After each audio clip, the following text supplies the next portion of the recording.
بسم اللہ الرحمن الرحیم۔ السلام علیکم۔ آج پھر آپ کی خدمت میں حاضر ہے آپ کا اپنا مہار شفقت، اور آج میں تاریخ پاکستان سے آپ کے لیے ٹاپک لے کے آیا ہوں کارگل۔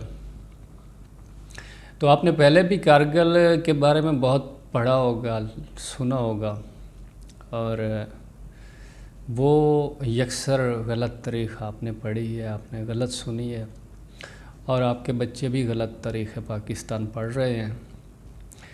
تو جناب آج موضوع ہے کارگل، اور یہ انٹرویو ہے میاں محمد نواز شریف صاحب کا، جس میں چند نکات میں آپ کو بتا دیتا ہوں۔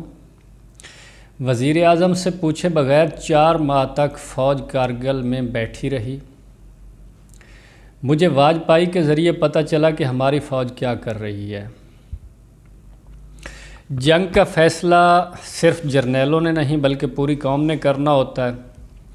کارگل کے مسئلے پر وزیر اعظم کو بے خبر رکھا گیا۔ کارگل کے معاملے میں ایئر چیف، نیول چیف اور کور کمانڈر تک لا علم تھے۔ 2700 افراد شہید ہو گئے، جرنیلوں کی عقل کہاں گئی تھی؟ یہ میں آپ کو میاں محمد نواز شریف صاحب کے الفاظ سنا رہا ہوں۔ کارگل انتہائی ناقص منصوبہ بندی سے تیار کیا گیا آپریشن تھا۔ اس جنگ کا مقصد پاکستان اور بھارت کے مذاکرات کو ختم کروانا تھا۔ جنرل مشرف میرے پاس بھاگے آئے کہ ہمیں بچائیں۔ مجھے کلنٹن اور ٹونی بلیر کی باتیں سننی پڑیں، لیکن میں نے برداشت کیا۔ کارگل سے پاکستان کے وقار اور ساکھ کو نقصان پہنچا۔ تو جناب آتے ہیں تفصیل کی طرف۔ تو میاں محمد نواز شریف صاحب سے سوال ہے، کارگل کا مسئلہ شروع کیسے ہوا؟ بطور وزیر اعظم آپ کو کس حد تک اعتماد میں لیا گیا؟ نواز شریف صاحب: مجھے تو بحیثیت وزیر اعظم کارگل کے مسئلے پر اعتماد میں نہیں لیا گیا تھا، اور جب 4 ماہ بعد تھوڑا بہت بتایا گیا تو یہ کہا گیا کہ اس حملے سے کوئی مسئلہ پیدا نہیں ہوگا، کوئی جانی نقصان نہیں ہوگا۔ مجھ سے یہ بھی کہا گیا کہ فوج خود حملے میں شریک نہیں ہوگی، صرف مجاہدین کا حملہ ہی کافی ہوگا۔ لیکن جب یہ کارگل کا معاملہ شروع ہوا تو پوری کی پوری نادرن لائٹ انفینٹری اڑ گئی، 2700 نوجوان شہید ہو گئے اور سینکڑوں لوگ زخمی ہو گئے۔ شہداء کی یہ تعداد 1965 اور 71 کی دونوں جنگوں کے شہداء سے زیادہ تھی۔ اس قدر نقصانات ہوئے تو میں نے جنرل مشرف سے پوچھا کہ آپ تو کہتے تھے فوج کا نقصان نہیں ہوگا، تو کہنے لگے انڈین فوج کارپٹ بمبنگ کر رہی ہے۔ میں نے کہا کہ آپ کو پہلے علم نہیں تھا اس طرح بمباری ہو سکتی ہے؟ تو کہنے لگے صاحب ہمیں یہ علم نہیں تھا۔ مجھے بتایا گیا کہ جب بھارتی بمباری کرتے تھے تو چونکہ مورچوں کے اوپر کچھ نہیں ہوتا تھا تو لوگوں کے سر اڑ جاتے تھے۔ میں آپ کو یہ بھی بتاؤں کہ جب واشنگٹن کا معاہدہ ہوا تو آدھی چوکیاں بھارتی خالی کروا چکے تھے اور آگے بڑھ رہے تھے۔ میں نے ان کی عزت رکھ لی، ورنہ ان کے پلے کچھ نہ رہتا۔ اگلا سوال ہے، فوج کا موقف ہے کہ اس نے اس معاملے میں آپ کو بریف کیا تھا، کیا یہ سچ ہے؟ میاں محمد نواز شریف: مجھے اس موضوع پر کبھی کچھ نہیں بتایا گیا۔ خفیہ ایجنسیوں کی طرف سے وزیر اعظم نواز شریف کو جنرل مشرف کے دورہ چین کے دوران جنرل عزیر سے کارگل کے حوالے سے گفتگو میں ضمیمے میں شامل ہے۔ مجھے ابھی کارگل کے اوپر بہت کچھ کہنا ہے جو کہ ابھی تک میرے دل کے اندر ہے۔ میں نے اس خاص موضوع پر ابھی تک اس طریقے سے اظہار خیال نہیں کیا جس طرح کہ میں کرنا چاہتا ہوں، کیونکہ یہ ایک بڑا نازک معاملہ ہے۔ اس وقت تو میں نے کارگل کی ذمہ داری اپنے کندھوں پر لے لی تھی۔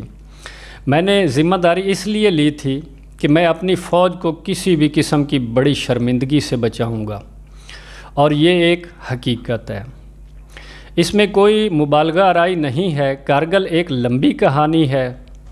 بہرحال بعد کے تمام واقعات، خاص طور پر 12 اکتوبر 1999 کا واقعہ بھی اسی سلسلے کی ایک کڑی ہے، اور انشاءاللہ کارگل کے مس ایڈونچر کی اصل حقیقت اس طرح سے پوشیدہ نہیں رہے گی جس طرح کہ سقوط ڈھاکہ کی رہی ہے، اور انشاءاللہ اصل حقائق لوگوں کے سامنے لائیں گے، اور تمام ذمہ دار اور قصوروار لوگوں کو اپنے اعمال کا حساب دینا ہوگا۔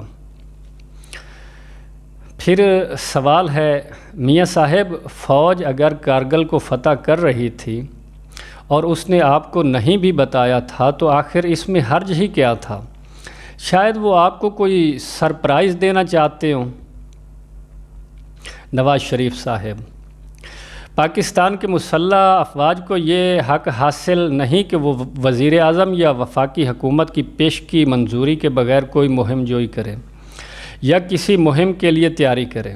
انہیں پہلے وزیر اعظم یا وفاقی حکومت سے کلیئرنس لینا پڑتی ہے۔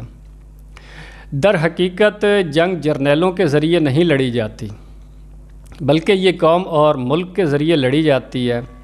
جنگ کوئی ایسی چیز نہیں ہوتی جو صرف آرمی ہی لڑتی ہے، بلکہ قوم اور ملک بھی جنگ لڑتے ہیں۔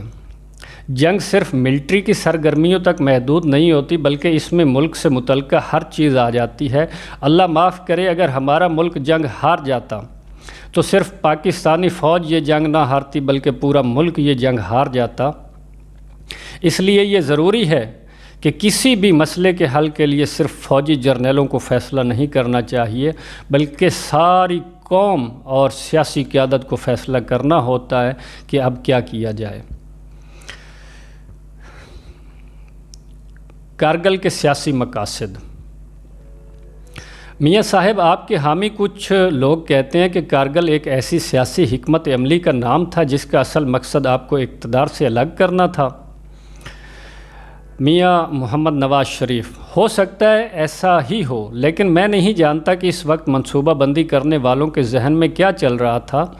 مجھے ابھی تک اس کی منطق سمجھ میں نہیں آئی کہ کارگل شروع کیوں کیا گیا تھا، اس میں کیا ہم نے حاصل کیا کرنا تھا، ہمارے ٹارگٹ کیا تھے، فوج نے کیا مقصد حاصل کرنا تھا، اور جب یہ منصوبہ بنایا گیا تھا تو کیا ٹارگٹ سامنے رکھ کر منصوبہ بندی کی گئی تھی۔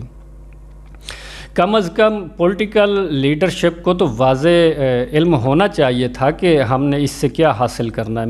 میرا خیال ہے کہ اس کے اوپر آرمی لیڈرشپ بھی واضح نہیں تھی، ان کو بھی پتہ نہیں تھا کہ اس سے ہم نے حاصل کیا کرنا ہے، تو وہ پولیٹیکل لیڈرشپ کو بھی بتانے میں، وہ قائل کرنے میں ناکام رہی۔ میرا یہ ذاتی خیال ہے کہ آرمی لیڈرشپ کے ذہن میں سوائے اس کے شاید اور کوئی ٹارگٹ نہیں تھا کہ اس کے ذریعے ہم کشمیر کے مسئلے کو عالمی سطح پر اجاگر کر لیں گے اور اس کی پبلکسٹی ملے گی۔ ہوا یہ کہ کارگل سے بین الاقوامی سطح پر کشمیر کو اجاگر کرنے کے بجائے ہم نے اپنے ملک کو اور زیادہ دنیا کی طرف دباؤ میں لے آئے۔